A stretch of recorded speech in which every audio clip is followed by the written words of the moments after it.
Hi guys. Ayaw niyang maglakad. Naglalakad kami papunta kina Judy. Bali, hello. Bali nag-commute lang kami, sumakay kami ng bus. Ngayon bumaba kami dito sa may tapat ng Batbatini. At ang Batbatini diyan ay ginagawa. Ngayon ayaw maglakad tong anak ko. Kaya karga-karga ko siya. Ang daming ano dito, oh.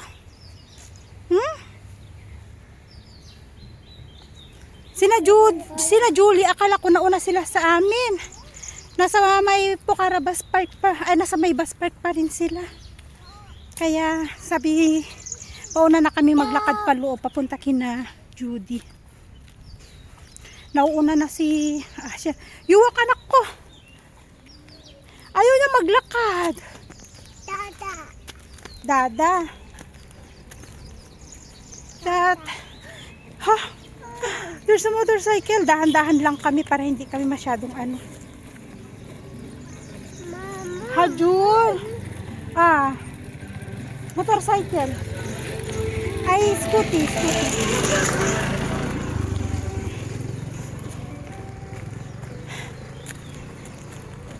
Umalis kami ng bahay siguro 11:15, something ganun. Eh, pag sa bus, alam nyo naman sa bus, huminto pa siya sa pahinto-hinto. Pero simula dito hanggang kina Judy kasi, okay lang lakarin, malapit lang, hindi naman siya ganun kalayuan. Mas malayo pa nga yung sa amin palabas ng highway, mas malayo pa yun. Pero kina Judy, malapit lang. Hindi siya ganun kalayo.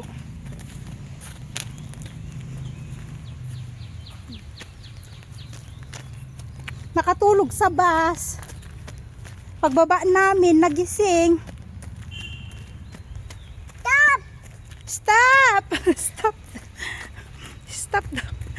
Wala kaming kapayong-payong. May sombrero siya. Ayaw niya suot. Dito na kami kina Judy, guys. Si Anika, hindi na rin masuotan. Si Anika, ang bilis Kapibili lang ng damit, tumiliit agad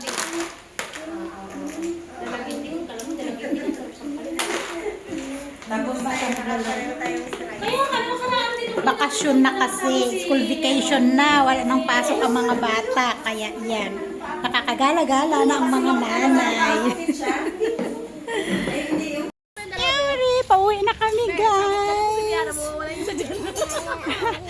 Nagigising lang ni Tonton, ayaw maglakad. Ayan, lakad na naman kami. At mag-aabang kami ng tuktok dito sa may highway. Ay, dito sa may Dialo. Pero sa bahay, Problema nila yung mga anak nilang mga dalaga at namimili na ng mga damit. Hindi na nila mabihisan ng gusto nila yung mga bata. At namimili na ayaw na ng dress daw. Gusto mga nakapantalon din. Asher! Sus Maria. Yan.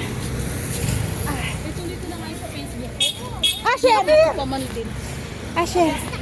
Wait lang anak ko. Sa Kathmandu Bakery kami guys. Bumili kami ng donut nila Asher. Ano binili mo? Wala. Kasi nakabili ko lahat yung donut. Ice cream na lang daw sila. Babayad si Julie. Donut nila, dalawang piraso na lang. Yung color, yung ano. Hindi pa naman niya naintindihan yung sila ng kukumero. Takes time daw. Kasi, I mean yung actual lang ngayon. Minsan kasi nakastak sila. Oo, wala yata. Wala daw. Pauwi na kami, 4 o'clock na dito. Hi guys! Nandito na kami sa bahay. Kadarating lang namin. Grabe ang init. Mahirap mag-commute talaga. So ito yun, yung pinili namin. Ow! Yan. Ganito klase na donut. Namimiss ko yung donut. Sa totoo lang namimiss ko yung donut sa atin. Ayan, bumili din ako ng 2 cookies nila. At saka yung ganitong klase ng donut, yung may blueberry sa loob. At saka gusto nila to, yung may coconut. So, iisa lang kasi. Kaya isa lang ang binili ko. At saka ito. Ngayon, ilalagay ko siya sa ref.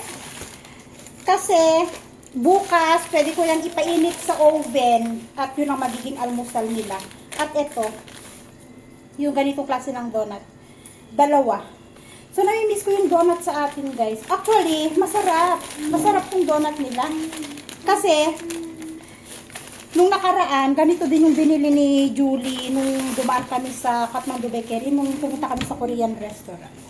Yun yung agahan nila nung kinaumagahan. So, nilagay ko sa ref, tapos, ang ginawa ko lang, nung umaga, inilagay ko lang sa oven, pinainit lang, para mainit-init naman, hindi yung malamig siya. Eh, ang gusto ni Asher, donut water. Hindi kasi ako sure kung may donut dito sa may Sauraha Chok. May Kathmandu Bakery dito sa may Sauraha Chok kasi, pero di ko alam kung may donut silang ganyan. Kasi pag pumupunta kasi kami doon madalas, wala. Ang meron lang sila yung anong tawag doon? Macaroons, croissant, ganun kasi yung meron sila. Pero wala sila masyadong donut kasi. Eh, gusto ng mga bata donut.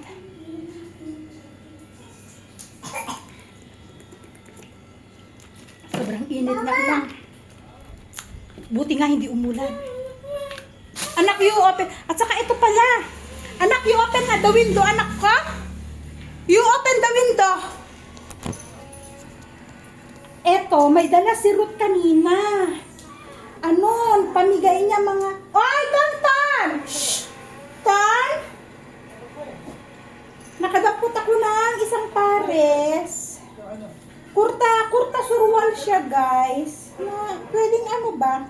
Siguro pwedeng pang araw-araw or pwedeng pangpunta parsa. Ganito naman ang mga suot nila dito. Ayan, oh. Ngayon, sobrang dami, sabi ni Ruth. Kaya, nagpamigay siya. At saka ito, walang alang pares to. Pero nung isinuot ko, kasya man sa akin, pink, kurta din. At saka ito. Ayan, blouse. Kasya sa akin, eksakto. Eksakto sa akin itong blouse, eksakto pang summer. Ayan, oh. Ayan, kaya may mga bitbit kami mga damit-damit. Ayan. So, nakakuha ko ng isang pares, at saka isang kurta, at saka isang blouse. Ayan. Huwag kang isturbo, anak ko. Lalabhan natin, lagay natin sa washing machine. Kasi, matagal na nakatago sa cabinet. Ayan. So, ayun. Binisita lang namin si Judy. Kasi nga, guys, nung nakaraan kasi, nung pumunta kami doon, hindi namin naabutan sina Ruth.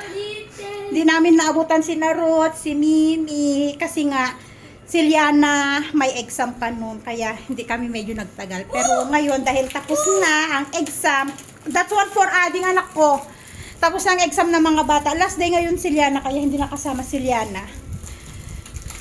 So, bakasyon na ng tuluyan ng mga bata. Kaya yun. Dapat dadaan kami sa CG. Dadaan ko sana si Tonton. Kaya lang hinapon na kami ng uwi doon. Kaya next time na lang. So, ayan, pahinga ng konti. At yun guys, namasyal lang kami. At ayaw ko naman na i-stack ang mga bata dito sa bahay habang walang pasok. Kasi nakatutok sila palagi sa mobile. Kaya hanggat maaari gusto ko din sila na ilabas-labas, ipasyal-pasyal. Ayan, nagkataon naman na nagyaya sila na bumalik kina Judy. Kaya, ayun. Ay, kahit pa paano, relax-relax tayo. Hindi lang nandito tayo sa bahay, maghapon na naman. So, yun lang guys, for today. Magpapahinga lang ako ng saglit at magliligpit ako. Kung ano mga dapat iligpit. So, see you again in our next vlog, everyone. Bye and God bless us all.